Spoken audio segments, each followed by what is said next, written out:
നമസ്കാരം. ന്യൂസ് കേരള പ്രധാന വാർത്തകളുമായി CK Nasar Kanhangad. America, Canada, UK, Australia തുടങ്ങിയ രാജ്യങ്ങളിലെ മാധ്യമങ്ങളിൽ നരേന്ദ്രമോദി സർക്കാർ വിമർശിക്കപ്പെടുമ്പോൾ മോദി സർക്കാരിനെ പിന്തുണച്ച് വ്ളാദിമിർ പുടിനും റഷ്യയും.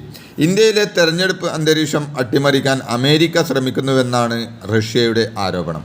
ഇന്ത്യയിലെ മതസ്വാതന്ത്ര്യത്തെക്കുറിച്ച് അമേരിക്കൻ പ്രസ്താവന ഇതിന് തെളിവാണെന്നും റഷ്യൻ വിദേശകാര്യ വക്താവ് പറഞ്ഞു.